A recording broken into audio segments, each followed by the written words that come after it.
Okay, says it started. I'm hoping this all is going to work. We'll Yeah, see. yeah, I should probably be taking hand notes now that I think about it, but I'm not. I'm going to trust the technology, whether that's a good yeah. idea or not. Great. Yeah. Yeah, and so you've had a chance to look at the questions. Hmm. We don't have to follow it rigidly. I may skip some stuff just because I feel Yeah. like you've already answered it. Yeah. And, I think an hour and 15 to an hour and a half is probably what it's going to take. We can have a little Yep. break if you need it in Yeah. some point. Sounds good. Sounds good. So just, the first set of questions is really about your background to get a sense of who you are. And Hmm. so I wondered if you could tell me a little bit about your faith tradition growing up. Yeah. So I am ELCA Lutheran, and both my parents are pastors, Mm, actually. So growing up, my mom was kind of the one, and is still kind of the one with the consistent pastoral position, and my dad did interims. He took some time off to raise us. He got his PhD eventually in moral psychology. So, but anyway, very steeped in ELCA faith tradition, and have attended the churches that my parents were pastors at. hmm Yeah. And then what about your own career trajectory? I mean, you clearly didn't run from the church. Yeah. But, what about like college and then after that training? At what point did you decide that you wanted to be a preacher? Just a little bit of Hmm. that history. Yeah. Yeah, there's sort of like this story that I told in my formation process, because they ask you to tell this story a lot Hmm Right. in seminary and stuff.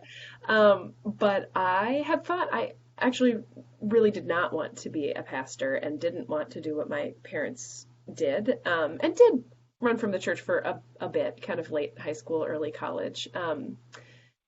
And came back to it sort of in waves, studied abroad. That was helpful to sort of see other people's faith formation in countries that were not Christian. I, studied abroad in Morocco, and stayed with a family during the month of Eid, or the month of Mm-hmm. Ramadan, and for the celebration of Eid. And that was very influential in my own sort of faith formation, because I could see someone else living out their faith in a really um, intense way from what I hmm saw from the outside, and it caused me to reflect on sort of what was important to me in my own faith journey.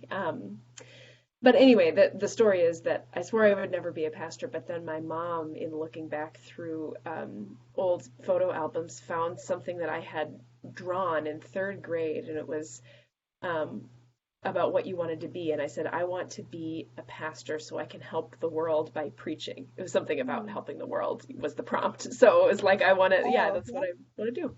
So that is true, actually, for me. I think I do want to use preaching as a vehicle to sort of um, heal parts of the world that are broken.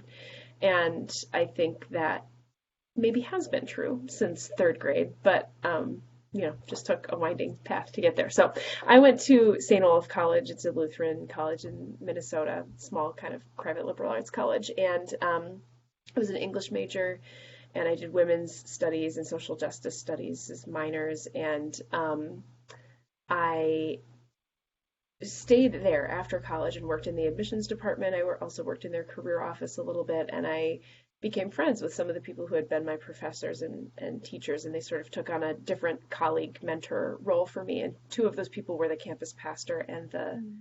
social work professor. And I was thinking about getting an MSW and being a counselor or social worker or something along those lines. And I was talking to these two women, and they just said, well, what's your kind of ideal job? What do you think? Like, what would you like to do in your ideal setting? And I said, I think I'd like to have a job where I care for people sort of individually, but I also would arrange group things. And I think I'd really like writing and public speaking to be a part of that. And I think I'd like to engage in sort of systems thinking. And they're both like, you just want to be a pastor,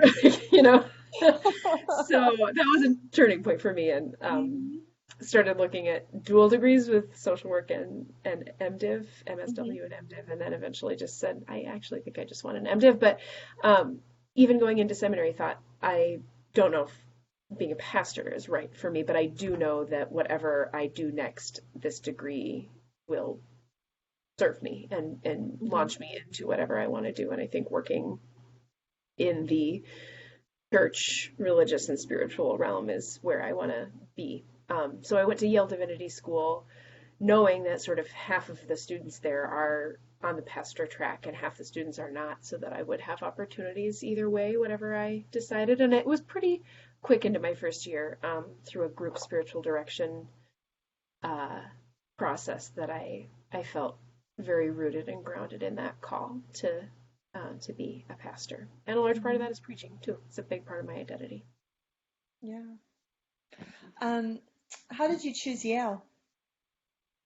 Well, yeah, like I said, I was looking at places where not everyone was going to be a pastor. So I was living in Minnesota, and the obvious choice would have been Luther Seminary because it's a Lutheran seminary, and I'm Lutheran, and still, if had planned on going through that ordination process if I so chose, which I did. Um, but I knew that most people there were being formed to be pastors, and I just was not ready to say that's Mm, 100% the track I'm taking. It's not mm, the track that everyone takes there either, but I did want to be in a place where people were doing lots of different things. And so I looked at sort of seminaries that were connected to universities and had said, yeah, if religious studies and getting a PhD is in the cards for me, then that would be good to be surrounded by that atmosphere as well, which I ended up not deciding on that track. But it was good for me. And honestly, it was really good for me to not be in a Lutheran context because my parents are both Lutheran pastors. I went to this Lutheran college. I did grow up in Atlanta, which is not Lutheran land in terms of number of Christians in different denominations, but it was really important for me to have my formation in a place that was ecumenical. And I learned a mhm, lot, I think, about preaching specifically. mm, Uh, you know, I think people can develop insider language, and I was always forced to explain my insider language, and that was very mm. helpful for my formation. Yeah. Um, can you talk also about your writing background? From St. Olaf, maybe, or maybe what the kinds of writing you did professionally before you went to seminary, and even at seminary, sort of what kinds of writing have you done in your life? Mm-hmm. Yes, I wrote down a little list here. So as an English major, I was doing a lot of writing in my undergrad years, as far as academic papers and creative writing classes. I took a nonfiction and a poetry creative writing class, but other than that, my English classes were mostly academic papers. I've written a few blog posts for, random organizations that I've been involved in, and I also was an editor of the college newspaper and in the news section. I was the editor of that section, and so I was writing weekly articles for them and editing other people's articles. And I worked in the writing lab as well, and so Hmm. editing, copy editing, and content editing was a big part of my life in college. Um, I also, and then yeah, between college and seminary, I worked for 4 years and mostly I wrote emails. I was reflecting on that when I went to seminary. I was like, man, I don't think I've written anything longer than an email in 4 years. Like, this is going to be a change. And then in seminary, obviously, academic papers, sermons, again, sort of little reflection-y blog post things for different random things. And yeah, I wrote this at the end for the last question, but I also have a podcast. It's called Alter Guild, Alter, and I do Hmm. it with three other pastors, and we interview people. And I write, it's not a written form, but I do write out the transcripts, and that's been actually a different form of writing for me too. So anyway, Oh, that's yeah. answered the Really last. interesting. I'd like to hear more about that at some point. Yeah, Um, yeah. so, thinking about the sermon preparation, the teaching about sermons that you had at Yale, what was that preparation like? How many classes did you take? What were the classes like? How many sermons did you get to write and deliver? Just a general sense of that kind of preparation. Mm-hmm, mm-hmm. I took I believe this is right. I didn't actually look at my transcript, but I took three preaching classes, I believe. It's possible I took four, but I remember three. And one was my intro to preaching, and I had two professors for that. Their names were Nora Tubbs Tisdale and Tom Troger. And then I took a prophetic preaching class with Professor Tisdale, and it was sort of we delved into current issues and current events and how to preach in light of that. And then the third preaching class I took was with Jim Forbes, who was a visiting professor, and he was at the Festival of Homiletics. Mm-hmm. And he taught a class on preaching and imagination, I think was the title, or something along those lines. Um, and yeah, is that right? That's right. I'm just looking at my little preaching book shelf to see if there were any other classes that I'm forgetting. And then I also, so interestingly, as a part of the intro to preaching class, we had to do a half-hour session with a voice coach, but that was really helpful and really influential, I think, in my sermon delivery. I had never, and we also had to watch ourselves on video and then critique ourselves, and then watch the video with the voice coach too, and that was very, very helpful. I think it totally changed my delivery. I had preached a few sermons when I was on staff at St. Olaf's Daily Chapel, and students and staff were invited to preach sermons or give reflections, and so I had done that. Prior to seminary, I had preached in a few sort of pulpit supply, I'm a student going to seminary kind of things Mm-hmm. before seminary, and so that was helpful actually because I had some things to compare my, a little before, then took these classes, and then after. Right. See what else, what kind of feedback or coaching.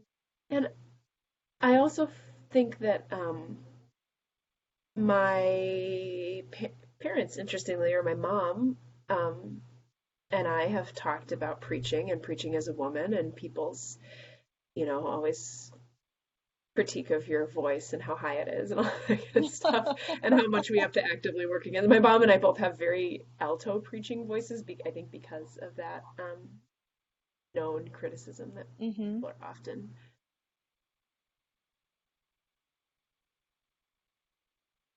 faster, sort of little comments like that. And it's been Yep. helpful to have a person 30 years older than me who really paved that way to process that with.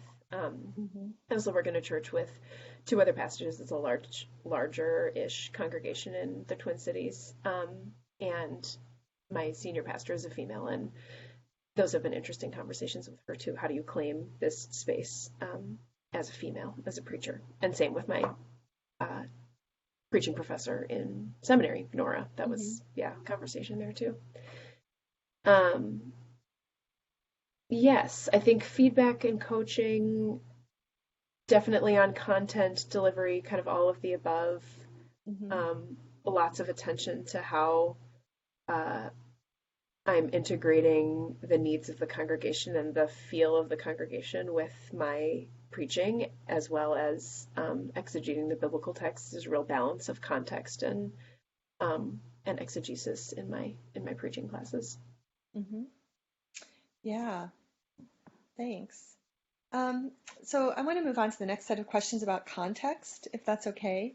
Yeah. And just thinking about the various contexts in which you have preached, can you describe those quickly? And then we'll talk more about the current one in some more Yeah, depth. yeah. But Yeah, I have had a lot of sort of random one-off pulpit supply things, so I don't know if I'll remember every single context, but like I said, before seminary did um, some sort of term sermon talk reflection things mhm, in the chapel at the college, and then um, yeah, a couple churches in the Twin Cities I've done some pulpit supply for.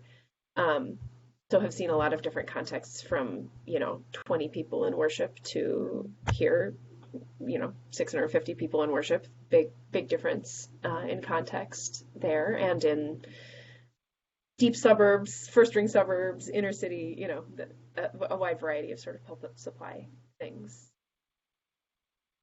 realm here in the Twin Cities. And then in seminary, my field ed sort of internship thing was at the Lutheran campus ministry at Yale, and that was a very small house church sit around in a circle kind of model. So that was where I did a lot of my preaching in for a year in seminary, and in the chapel of the seminary itself as well. Um, there was also a Lutheran church in New Haven that I would do. They have had seminarians do pulpit supply from time to time, so that was a mid to small, maybe mid-size for the East Coast, small compared to many Lutheran churches in the Midwest Lutheran Church. And then since before my I'm in my first call before that, but after seminary, I did a year-long internship, which is required by the ELCA, at a large suburban church in the Twin Cities. And then I did a year-long interim, my title was interim pastoral associate at a church in another suburb that was definitely more of an evangelical-ish type of feel. And then I landed here in my first call in a first-ring suburb of Minneapolis called St. Louis Park.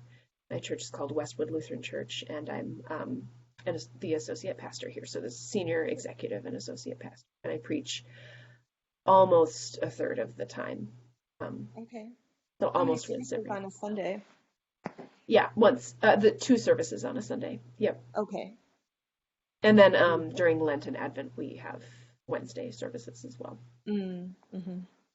Okay. Can you describe a little bit the demographics of the congregation? First ring suburb of Minneapolis, but does that mean predominantly white, middle class, upper middle class? What's St. Hmm. Louis Park like? Yep.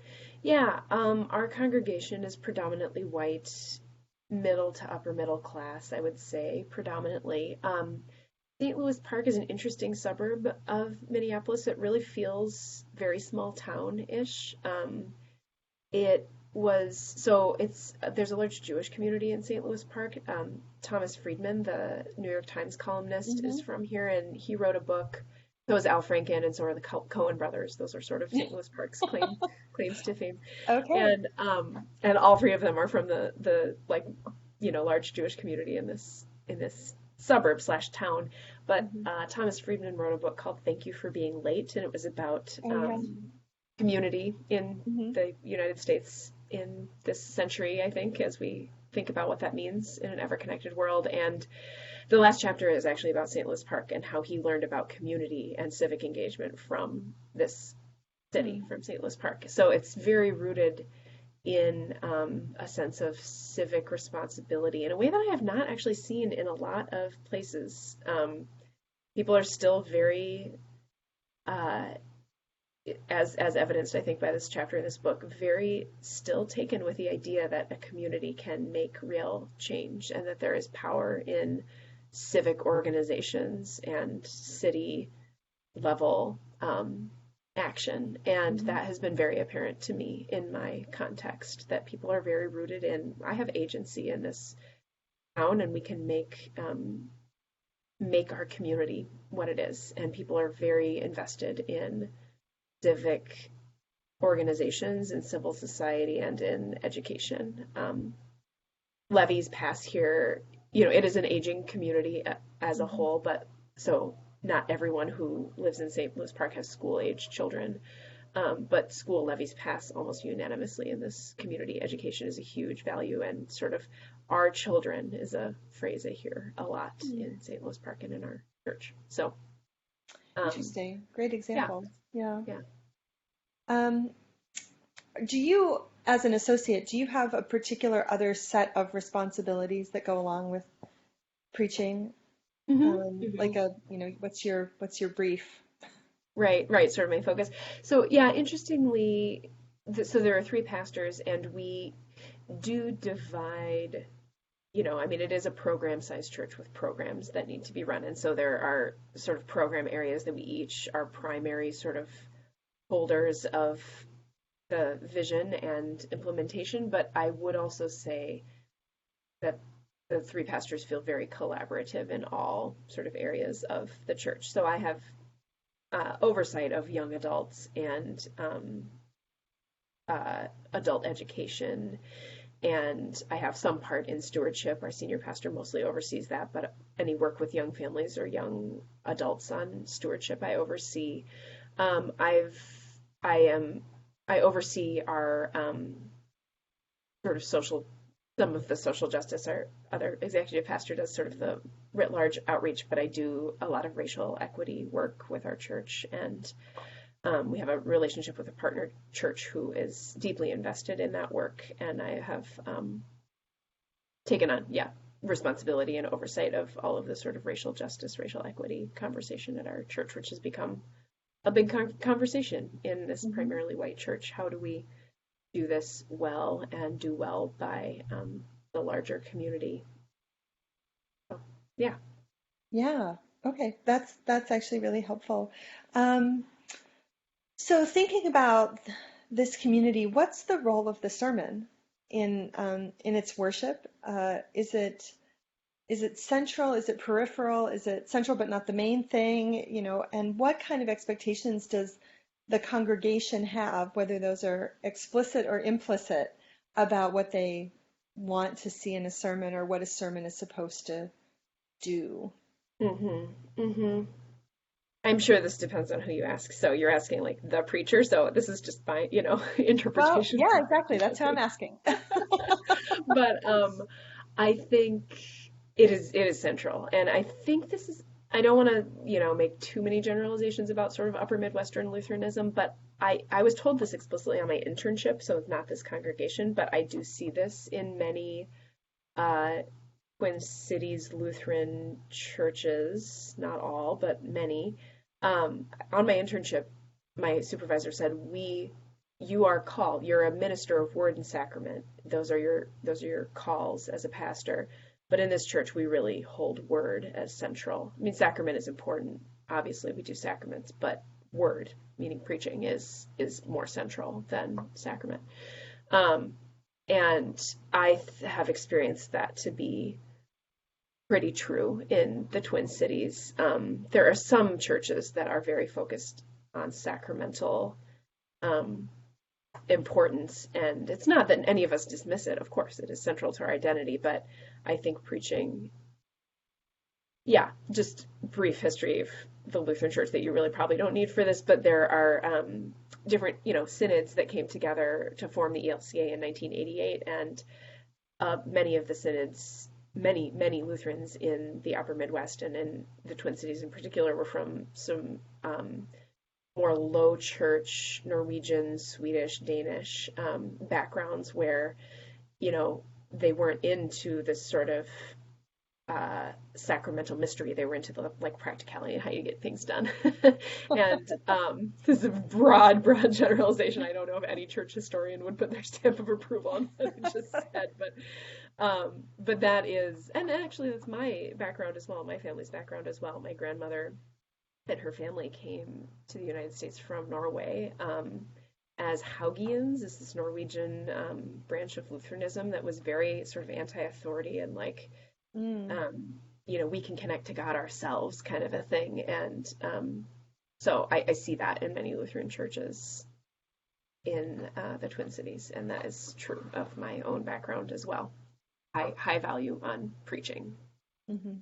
And then, yeah, the role sort of preaching in my community and expectations. I think there is, and maybe this gets into sort of the practice section as well, but there is an expectation that the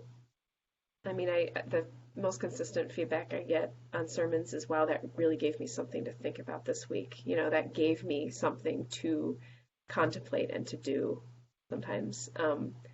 And I think the expectation of preaching is that there's high expectations of preaching in this place, and there are expectations that preaching will engage the text, but more so than that, will engage people's daily lives and will, like that feedback said, give them something to think about and contemplate about the ways that their faith plays out in their daily lives, and that there is definitely the expectation that that sermon will affect them more than just Sunday. Mm. And at different periods of the year, we intentionally integrate that programmatically with small groups and other sort of ways to make that true from our programming perspective. like preaching a series that then winds up having a book study or something like that alongside it? Yes, yes, that is very common. I would say we adhere to the Revised Common Lectionary about 50% of the time, and the other Hmm. 50% we're doing sermon series. We've shaped almost everything around that. So our children's programming is shaped around the texts we're using. Um, it's important to this congregation, I think, to feel integrated. And maybe that's staff driven, and maybe that's congregation driven. It's hard to say, but uh, yes, that there are book studies, adult education between services or during the week, Bible studies that are lay run. Uh, um, else? Yeah, small groups that we'll often put into place in the fall or in the spring. And all of those are often integrated with a sermon series or a thing that's happening. We do break that up by church year season typically. Hmm. So sort of fall kickoff up to Advent is sort of when we would do a sermon series, for those 8 weeks or whatever it ended up being. And then Advent, we usually follow the lectionary, but it does end up being a united theme and a sort of sermon series that's integrated as a whole. So I think it is very intentional on the part of the staff and the congregation to make preaching not just a one-off event, but part of an integrated whole that affects the whole congregation, not just whoever's listening to the sermon for those 12 minutes. Right. And that sounds like it might be a bit of a challenge with a multi-person staff of Mm. preachers, right? That you're trying to create coherence within a liturgical season. Yes, yes, there's balance for sure between feeling, I personally feel sometimes a tension, not in a bad way, but like what what needs to be said in this moment and what are the constraints that we put on it from our planning. And Hmm. sometimes the constraints that we put on from our planning, in fact, often I would say, are very helpful because they give me a Hmm. focus. But other Right. times I look at what I wrote, 3 months ago about this Sunday and I'm like, oof, that is not where I'm at all right now. And that's also fine. I think we all three have very um, high respect for one another's preaching, and Hmm. whatever a preacher chooses to do with that given Sunday is completely respected by the other two. Hmm. When you're preaching, do you make a differentiation between the two services, or are they basically identical in your setting? For the sermon itself, or the Yeah, in the sermon, do you preach differently because you're preaching to two different audiences? um I don't intentionally do that. I am a Hmm. manuscript preacher, and I give the same manuscript that I did at the first as the second. But our second service is our contemporary service and definitely a more casual feel. And so I Hmm. I do walk around more and sort of stray from the pulpit a little bit more. Also, I've delivered it once, and so I'm more comfortable. We've delivered it hopefully a few times, but I've delivered Right. it in front of a congregation once. And so I am more comfortable with the, going off manuscript a little bit. So yeah, my style does differ, but not greatly. Hmm. Um, so we're about 30 minutes in. That's Mhm. exactly where we should be. That's good. Can you Great. describe your typical sermon preparation process? hmm so I have a text study that I attend on Wednesday mornings. It is interestingly all young female pastors. We're all in our 30s. Um, and that's great because there's just sort of a baseline understanding of a bit of a shared worldview and passion for justice that all of us have that I think never needs to be argued or explained, but also an attention to all of our contexts, which are all very different, and an ability to explain sort of where our context would be coming from and a sensitivity to that in all of our conversations. So often my preaching preparation begins on Wednesday. I will have looked at the text. Our um, administrator asks for a sermon title and a prayer of the day, which usually sort of sermon on Monday. So I at least have to start thinking about it then and look at the text Hmm. and think about possibly what direction I will go. I often really don't know about that by Monday, but I make some attempt to sort of think of a very broad direction, at least enough to give me a title. So then Monday and Tuesday, I will have read the text by the end of Monday, and so I will be thinking about the text sort of in the back of my mind Monday, Tuesday. Wednesday, I will go. Sometimes I will have prepared for text study. I will have listened to the Sermon Brainwave podcast from Luther Seminary. If I am on RCL, I will have read a couple of commentaries, but sometimes I will also just go cold and listen to other people's ideas. I will almost always have read the like commentary on the bottom of the footnotes on the bottom of my New Oxford Annotated Bible. At least, that's my sort of minimum preparation for text study. And then I will often leave with some resources from text study. It's a very resource sharing heavy, have you read this blog post? Have you listened to this podcast? Have you read this commentary kind of thing? Often more on the blog post podcast side than like commentary, but the commentaries can be helpful too. I think my most helpful commentaries, if I do turn to commentaries, are are Feasting on the Word and the New International, or New Interpreter's Bible commentaries, and I have those both in print that I was gifted or inherited from other pastors. And otherwise, sometimes I'll go on Text Week, or sometimes I'll go on the Working Preacher website. And that all happens typically after a Wednesday, usually right after I get done with text study is my best sort of time to do some sermon shaping because it's fresh in my mind. And so I'll often go into the office after that and just write down everything I think, link myself to some articles to read later, and make sure I've kind of got a little bit of a shape of the sermon. And then if I have time on Thursday, I will work on it. If I don't have time on Thursday, I will be thinking about it, and it will be more at the forefront of my mind.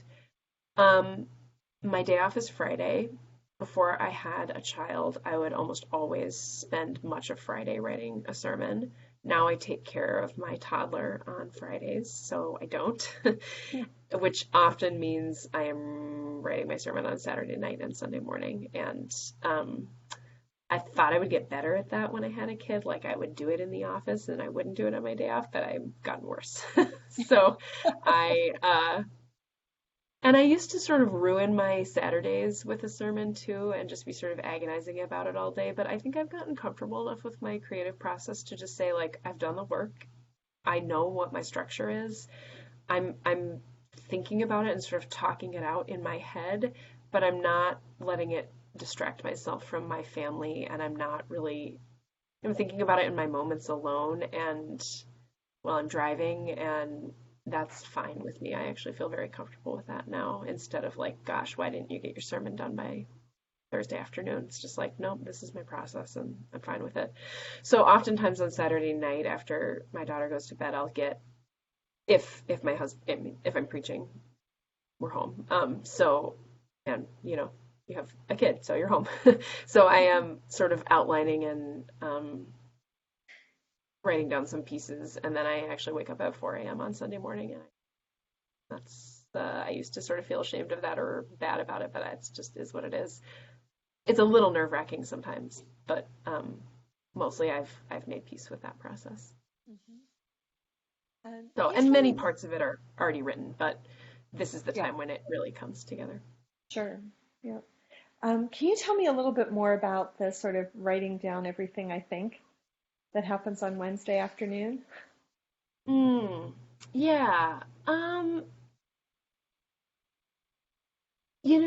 I write, I think my sermon comes together in snippets, but also, so on the Myers-Briggs, I'm like very mid-level, or very on the line of J and P. And so, and I read a book about Myers-Briggs types and pastors, and it said a P sitting in the pew can receive a J sermon, but a J sitting in the pew cannot receive a P sermon. So you have to have some organization and like sequential flow to your sermon if you want to reach everybody.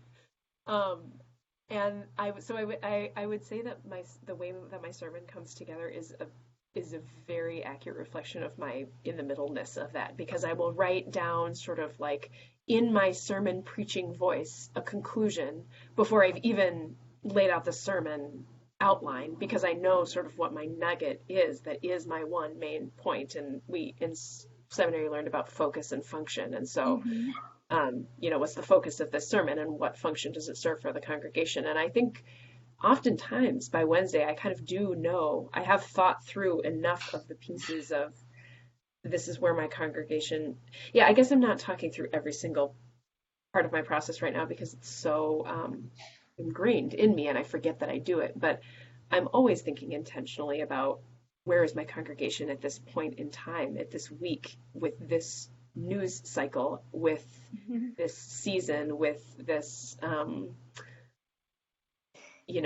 like stage of life, which is very wide in our congregation. Hmm. There are as many young families as there are older adults, and so what are all of their sort of main concerns that I've heard in the last few months, and that's all living in my head at the same time that I'm writing these things and thinking about them. And what is the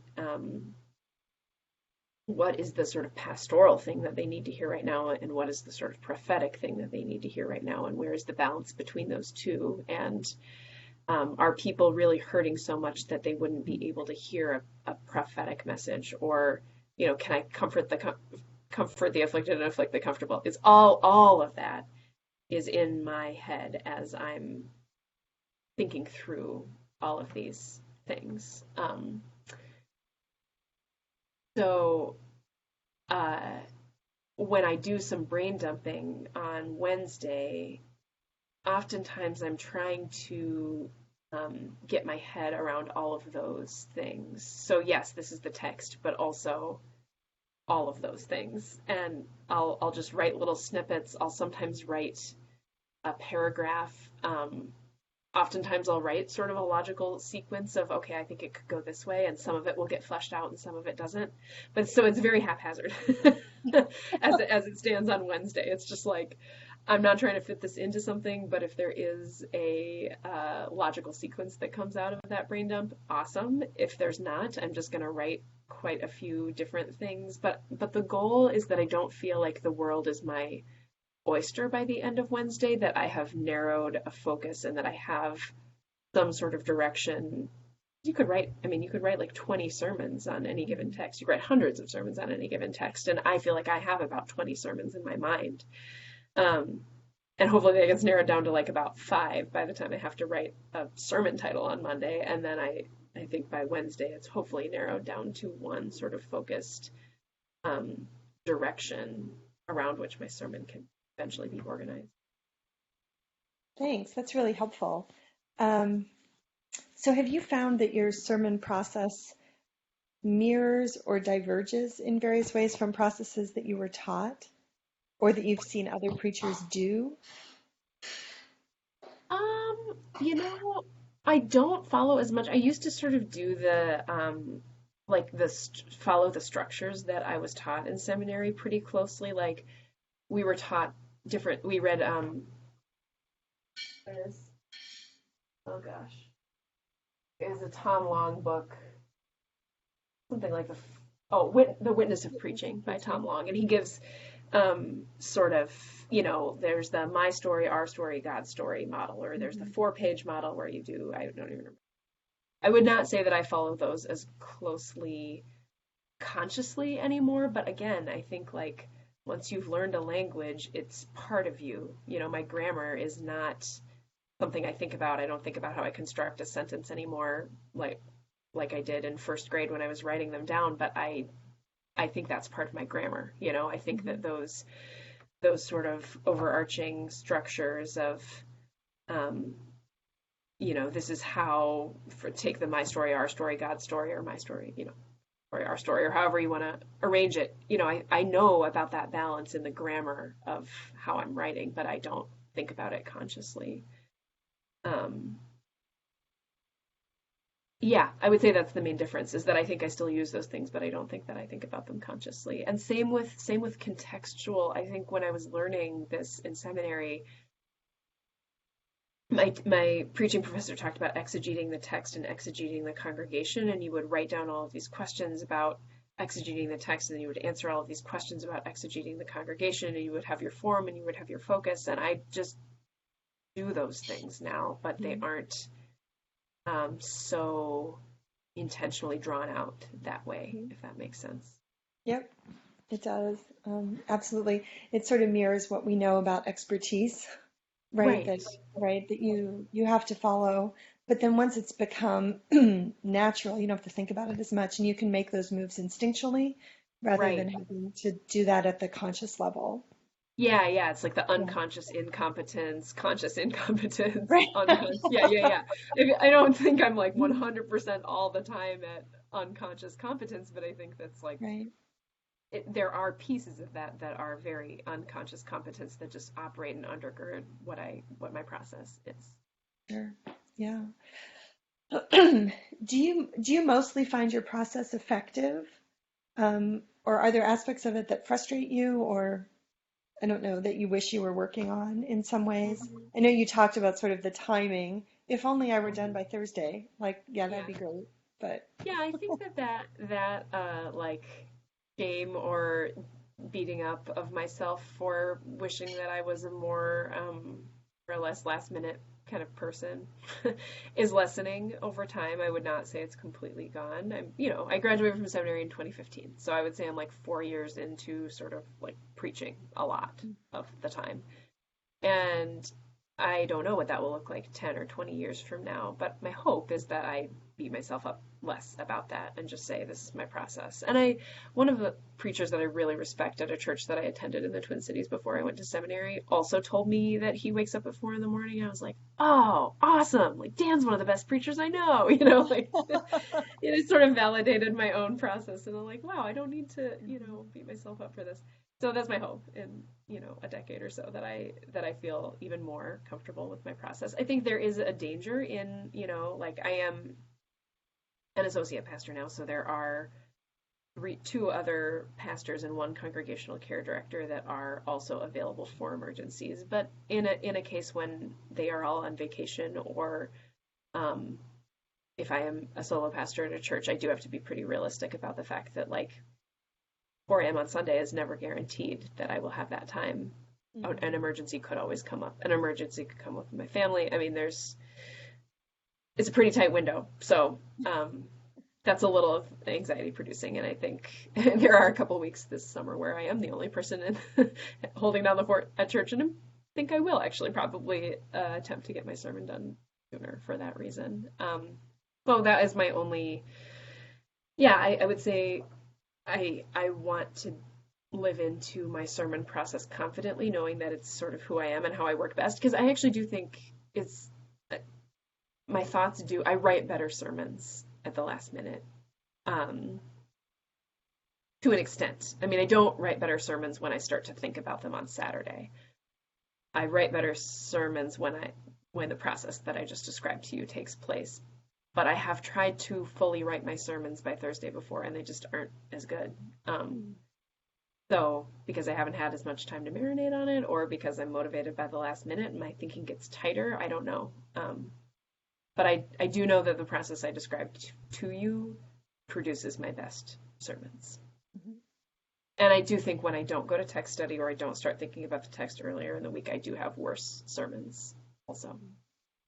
Yeah. So there's a lot of informal pre-writing processes going on before you Yeah, get to the drafting stage. many, many hours, I would Yeah. say. And it's How really many hard to would you say? quantify because Yeah, how it's hard many to. hours? Yeah, Yeah, yeah, it's hard to quantify, but if you had to guess. probably 5 total Hmm. of pretty intentional thinking, writing. Yeah, yeah. I mean, a fairly formal, like I am actively doing something about Hmm. this time, but it definitely comes in 15-minute, sometimes spurts, Yeah. besides the time that I spend, communicating this thinking about it at my desk and communicating it to our person on Mondays, and then tech study itself and the brain dump are usually in one chunk, but then other times will be in 15-minute increments. Hmm. Um, but then I don't know how to quantify the time on top of that that's sort of informally spent, like talking this out in my head and, you know, Yeah. yeah. Yeah, that's hard to think about. But are you including in that 5 hours the drafting process as well, or just the No. pre-writing? No, I would all call this pre-writing. Yeah, yeah. I would Hmm. call this all weekday pre. Okay. I mean, sometimes it does get drafted in that process, Hmm. but not always. Yeah. And then so then 2 or 3 hours on Sunday morning. Yeah, yeah. Yeah. And maybe probably 2 hours on Saturday nights in the Hmm. drafting, outlining. Yeah. Okay. So 10 hours Yeah, yeah. for total. Yeah. Hmm. Hmm. Yeah. Harder maybe when you're the solo pastor. Yeah, yeah. And I honestly, mean, who some, knows? right. And some weeks that is just not possible either. Right. So it's more like five. And Yep. I would say my ideal, this is like my ideal. And Yes. like the good weeks would be that. Right. And sometimes it's five total, and sometimes it's truly three total because it just has to be. Hmm. And so do you seek out or receive feedback about your sermons? Is that something you do with your fellow pastors or with other folks? And then how does Hmm. that feed into maybe the revision process or writing Hmm. process? Hmm.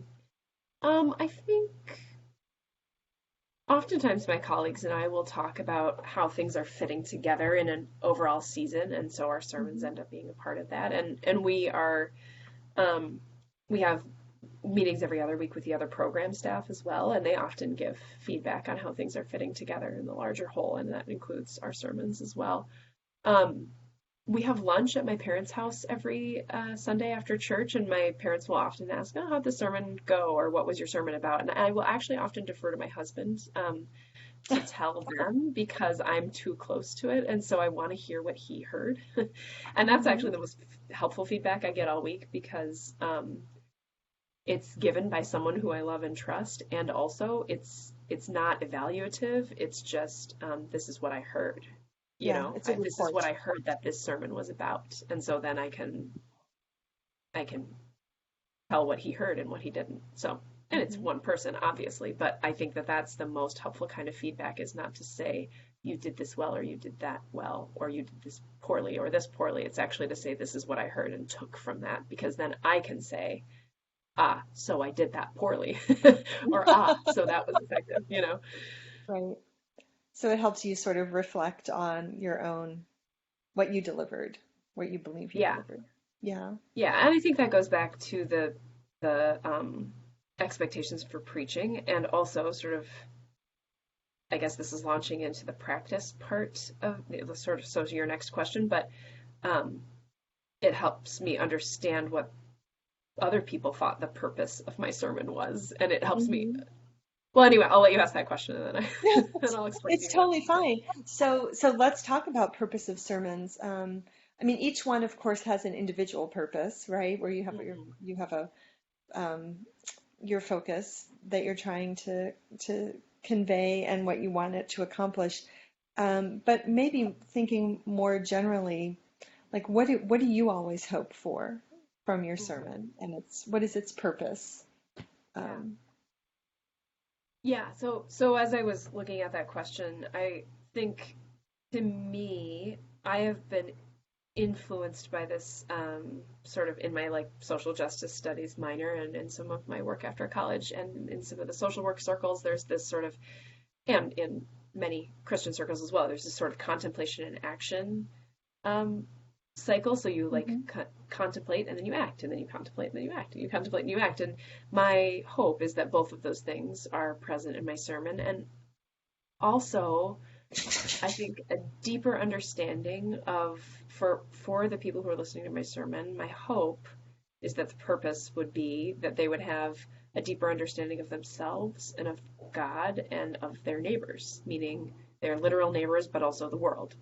Mhm. And though if those three things I think are held in tension, and to me they are rooted in deep promises that are made in this place in our baptisms that people are inherently loved as they are and created to be beloved children of God. And out of that identity, they go out and act that way in the world and share that love with other people. And so that motion to me is important, and that they're forgiven and that they're loved and that they go out and forgive and love others, and that they um, might see what sort of world God envisions for us and be co-workers with God in that vision. So sort of theologically, that's my hope for people.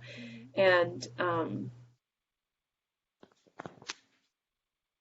so my other hope about the purpose is that it helps them contemplate something about that, and that it helps them feel guided in their actions. And we talk a lot in this place of a real core central theological idea has become vocation, like who are you as God's hands and feet in the world in all realms of your life, not just in my one little hour on Sunday morning, but in fact in my job from 9 to 5, and in my parenting from 5 to 9, and in my relationship with my spouse and my relationship with my parents, and as a daughter, as a cousin, who are you in all realms of your life? And my hope is that my intention in purpose is that a sermon would give people fodder for thought and action in all of those things. So back to your evaluative question, I know if it's effective if someone can tell me how it helped them do that. And if they really can't, then I know that I need to work on something else. Mm-hmm. Yeah, that response, of course, sort of leads into the next question, which is how are you thinking about your audience, right? Mm-hmm. And not just your purpose, but like the people who are hearing it, um, and sort of you already talked a little bit about sort of the age range, right? That you have a lot of young families, but also retirees, probably elderly folks, and that there are people at a wide variety of stages of life. And it's also a really big congregation where Yeah, you may or may not know intimately the details of their lives and their yeah, relationships. yeah. So, how does all of that affect the way you think about the sermon? Yeah, the last thing you mentioned, the large congregation and not necessarily knowing where everyone is at, is sometimes a gift and sometimes a curse, because I think I'm just like, well, I'm just gonna throw this out into the air and something of it will stick and something of it won't. And I think that's maybe true in any context. For me, has been true in any context, whether I deeply know or don't know at all the context. I think it's helpful for me to say, so this other thing we learned in seminary was this sort of there's the sermon that you preach, there's the sermon that no, there's the sermon that you write, there's the sermon that you preach, and then there's the sermon that people hear. And all of those are different sermons and they are valid. Like, just because there's a difference between the sermon you write and the sermon someone heard, that doesn't mean it's bad, Like, there is spirit at work in all of that. So, um, I keeping that in mind is helpful for me.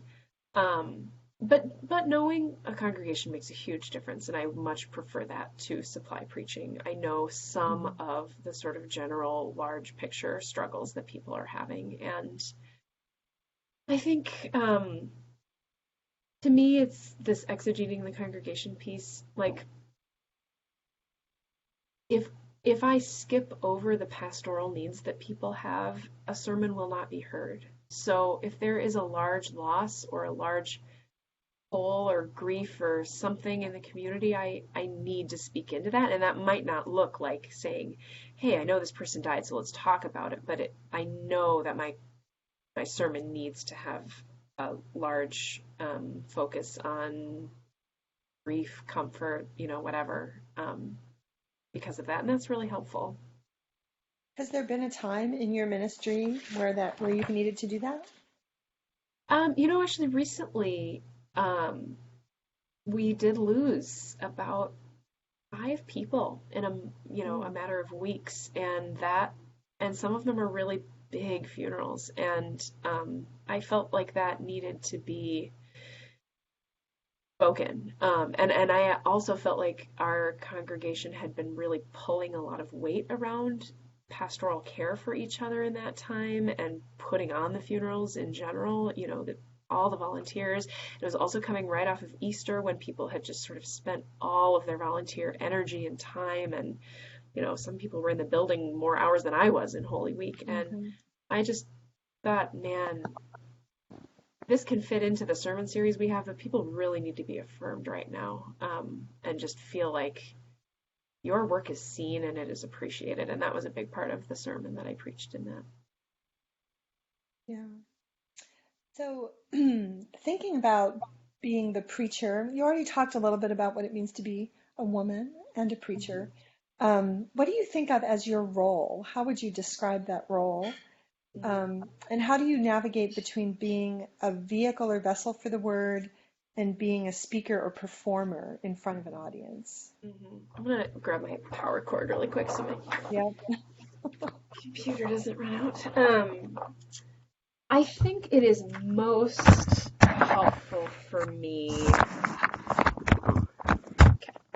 I think it is most helpful for me to see myself, or at least anxiety producing, and most helpful for me to see myself as a vessel. And that if I can remind myself of that, that is very helpful to say, yes, like my own creative process and my own performance are at work here. And this is my particular voice and this is my particular interpretation and life experience and all of that.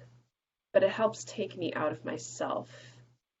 So I mean those things are sort of givens, right? Like the voice coaching and the I mean this is my writing, this is my process, this is what I am doing. Um but to take myself out of myself a little bit and say, oh, okay, like how can I feel out the exegeting of the congregation? How can I feel out the exegeting of the text? And then also just step back and allow God's Spirit to work through me. And I think in the moments before preaching, especially, there are some sermons that I know are more, yeah, controversial isn't even the right. I'm like a very controversial preacher, but there are some sermons that are harder than others to deliver and more vulnerable than others to deliver. And I think in those moments before preaching, the vessel image is super, super important and grounding and that is what allows me to speak confidently in the pulpit is that image of like, this isn't just on me, this Hmm. is also the Spirit of God working through me. Something that I found very powerful in the Festival of Homiletics, and I need to ask some people or do some more research to know where this comes from or what the background of it is. But it seemed to me that many of the women, especially rooted in the Black church, would often pray for a fresh anointing. And I've heard this from my Black female colleague as well in the Twin Hmm. Cities, who will often pray for a fresh anointing. And I think it seems to me that the idea is that you have been filled with God's Spirit and you just poured it all out and you're preaching and you need a fresh filling of God's Spirit. And that imagery to me is very, very powerful, and something I'm working to adopt into my own thinking about my preaching. Hmm. Yeah. So there's certainly the self who shows up in the pulpit, right? But then there's also the ways other texts show up in a sermon. And Mm-hmm. I'm thinking about scripture, maybe primarily, but also other things, whether that's commentary or whether that's other things that you read or study. Yeah. And so I'm wondering how you think about weaving text together, Mm-hmm. and how text can influence your sermon. Yeah. Yeah, I would say oftentimes in my sermon, the first thing I do is some sort of introductory, either rooting us where we are in this sermon series, maybe telling a story, some sort of intro-y type thing. And then I almost immediately go into the text and exegete it a bit for the congregation, and then we'll follow with other stories. And so, that I guess I do often follow the my story, our God's story, our story sort of model. Um, and I don't do them like one, one, one. I'll often, but that will be my focus for that sort of section of the sermon, and then I'll often weave other things. So, because when you talk like 5 minutes about a Bible story, it gets maybe a little boring for people. And so weaving in like, it'll be like Bible, Bible, Bible, blip about your own life. Like I'm going to connect this to the 21st century, like in a sentence. And then I'll talk a little bit more about the Bible and then connect it, in a Hmm. blip with a sentence of like, um, what is a good example?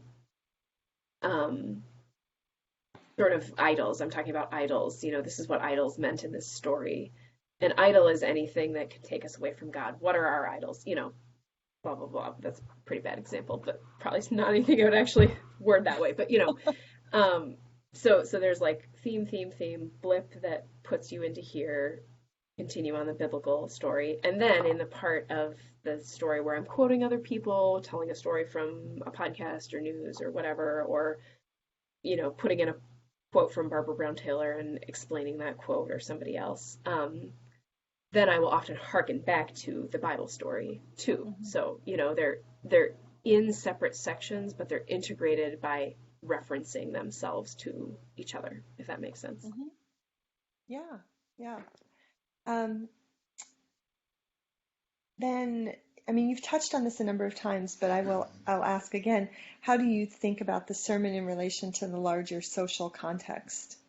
And how do you navigate that tension between the pulpit and the public sphere, which was certainly one of the huge things that the Festival for Homiletics made clear to me, that people are constantly thinking about that.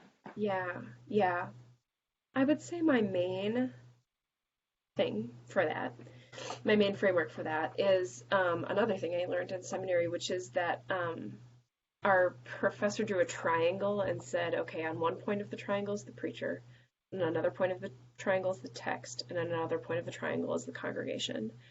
And you should never draw a line between yourself and the congregation and put you and the Bible on one side. You should always draw a line.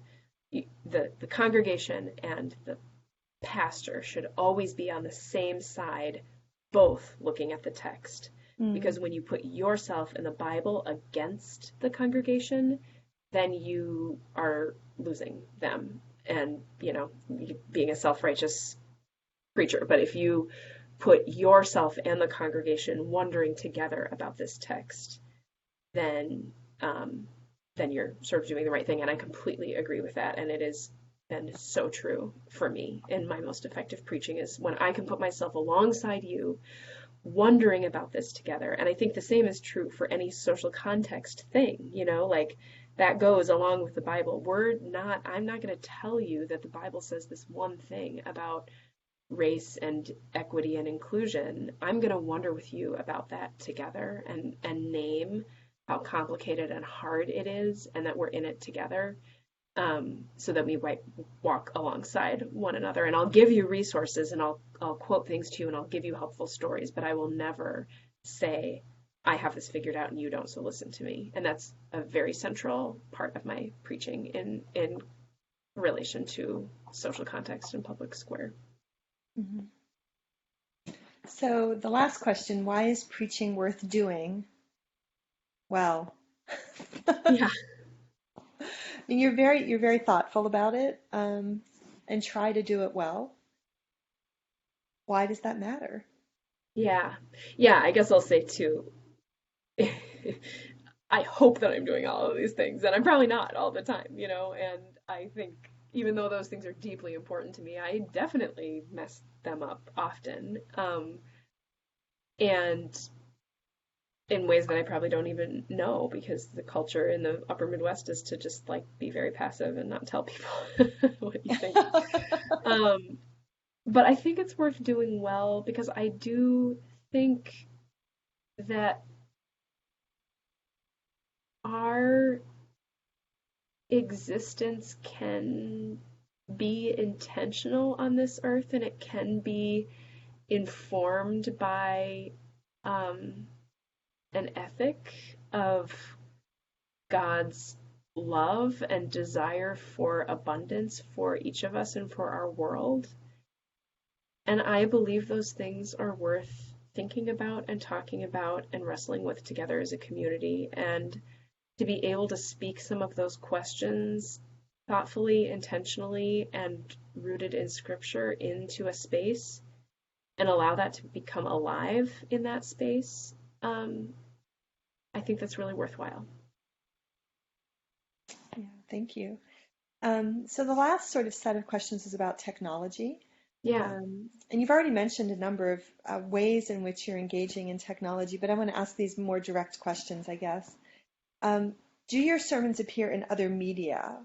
Um, in other words, does your congregation record them and put them on the website, or do they print them out, or like do they have a second life after yeah. delivery? Yes, I don't submit my manuscripts to our web person, though I could if I wanted to. I think our senior pastor does. The executive pastor does not because he doesn't preach off a manuscript because they often end up being different from my full delivery a little bit. So, and sometimes I'll write in like, tell this story here, because I already know the story in my head. I've been rehearsing it for 5 days. Um, but yes, the videos are online and the videos of the sermons themselves are online and pretty easy to access, and we intend for people to access them. And also, our services are recorded and broadcast on like cable Hmm. stations in the Twin Cities. So I have heard of people watching them, older crowd usually watching them on cable and younger crowd usually watching them online, but not necessarily those divisions. So yes, they do live and people will tell me that they listen to them. And yeah, So yeah. the sermons are recorded and separately. So there's a broadcast, and then there's also a recording of the sermon that's like archived on your website. Yep, Is that right? yep, Okay. exactly. Okay. Does that affect the way you think about preaching? If you think, people are watching me on the web right now, like there are people beyond this room. Yeah, sometimes. Sometimes yes, Mhm. sometimes no. Yeah, one weird example of that is there's a congregation in Alaska who doesn't have a pastor right now, and they've been using our um, videos for their church, Mhm. and so they use it the week after. So they've got like our secretary sends them bulletins and stuff. And I know almost like sometimes I think about this and sometimes I don't, but one time they're very connected to our church, like they have family, that has come from here, and they were in town and baptizing their kid here, and we were like saying hi to the congregation in Alaska on the thing, and I was like, oh yeah, there's like a whole other congregation that's listening to this right now. So yeah, sometimes I do, but oftentimes I actually don't. I kind of forget that. Mhm. So you're not speaking directly to other folks or thinking about what this will.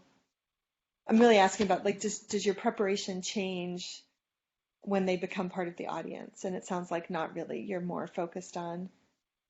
Not really, but I am aware that this is not. I mean, I'm mostly aware of what this context is and exegeting. I keep coming back to this exegeting the congregation. I am mostly exegeting this context, but I'm also almost always exegeting a step beyond the context and who's not here and who Hmm. could be here and can I.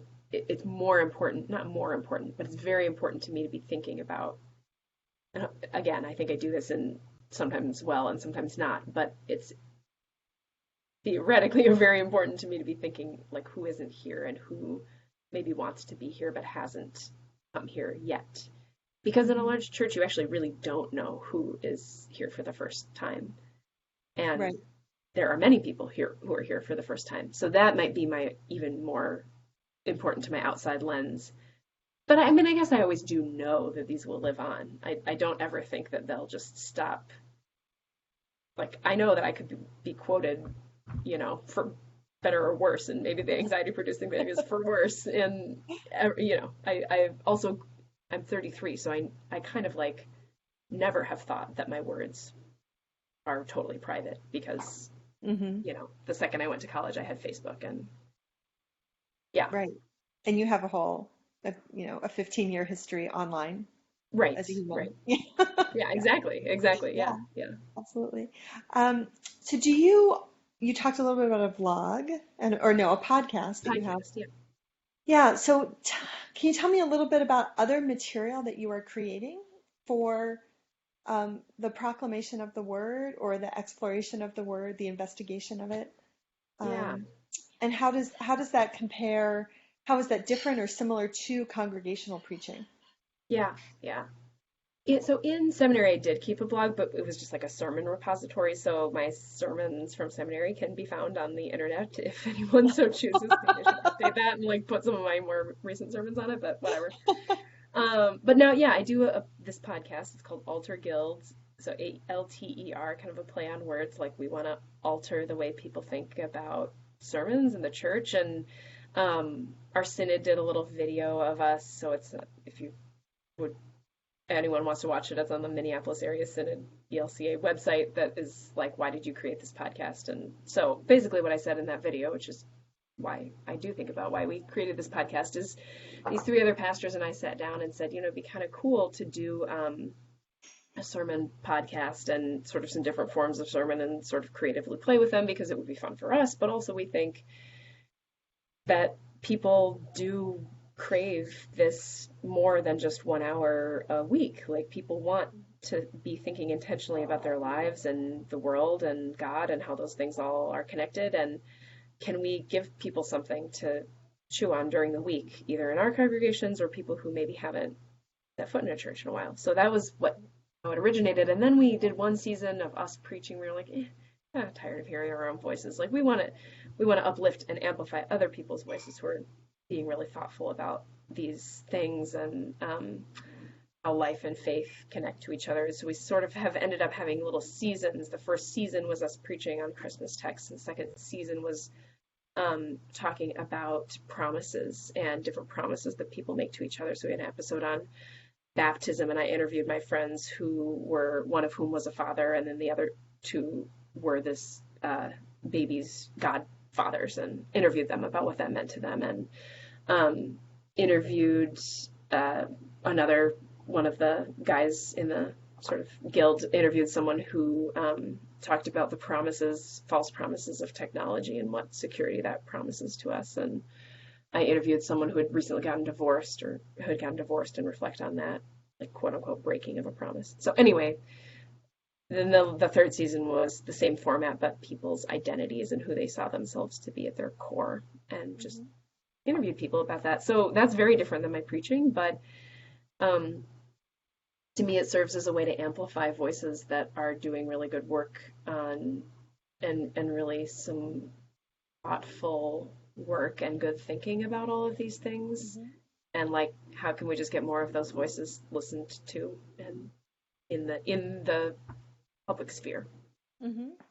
Has that experience of the podcast changed your preaching or maybe intersected with certain sermons, like where you've seen things come together in a way? Yeah, sometimes I never obviously quote myself because that would be weird, but I do quote like some of the other episodes that my colleagues do. I'm like, man, that was like a good, theological insight from this person that they interviewed, so I'm going to put that on my sermon. And we also have launched a network, and so there are some other podcasts that I often will reference that other people are doing and we're producing, but like they're just totally doing on their own. So I'll often reference those as well. And I do think it has opened up. I mean, another one of my colleagues, one of the other pastors here, often does interview sermons, and I have done one interview sermon, but I think I might do more. I think interviews and hearing from people's stories is a really worthwhile thing to develop as a preacher, because you learn there's a totally different art to amplifying someone's voice, and it's also very hard to know how to do it well, and I'm still very much learning that, and definitely have done some better than others, but I think that is going to be moving forward something I do more often. How is your podcast distributed? Do you use social media, or are you mainly just like on podcasts, Apple Podcast or whatever? Well, both. None of us are like social media gurus, so we're on Instagram and Facebook and kind of on Twitter, and we just like tell people when there's a new episode. But then also through podcast apps, and how else have we gotten our word out? Mostly that. Yeah, mostly that. Well, you spent a lot of time preparing for this interview. I can tell you thought about my questions. And I wondered, as we're sort of reaching the end, are there reflections that you wanted to talk about that none of my questions addressed? anything else you'd want to add? No, I actually think this is very thorough, so thank you. Yeah, yeah, no, Yeah. Oh, it was a yeah, pleasure. yeah, Um, same. I really appreciate it. Yeah, I mean, just so much to think about, and I appreciate your time, and I wish I could offer you more than thanks. Oh Um, gosh, no, this is great. This is good for me to reflect on, so thank you. Yeah, yeah, well, I was hoping that that was kind of the benefit. I think any writer or really any practitioner of anything yeah, does benefit from talking a little bit about their practice and taking some time to reflect on that. And as you noted yourself, right, there's so much stuff that we kind of do automatically because we've attained a certain level of expertise, right, that it's useful to step back from it a little bit exactly. and think about, well, why do I do that, and does it work, and Yeah, what are the other options? yeah, yeah. So, thank you for that. That was very, very Yeah. enlightening Um, for me too. So, yeah, Yeah, it was really fun, and I appreciate your time. If there's anybody else that you know of, if you wanted to share it with your tech study group, I'd be happy to have any of those folks contact me.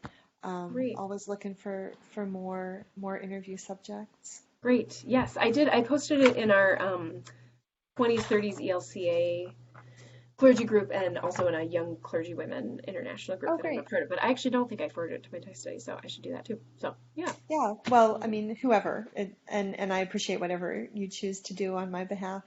yeah, Um, definitely. and you sent back the informed consent, so Hmm. I assume we're all set there. When I have something shareable, I'll let you know.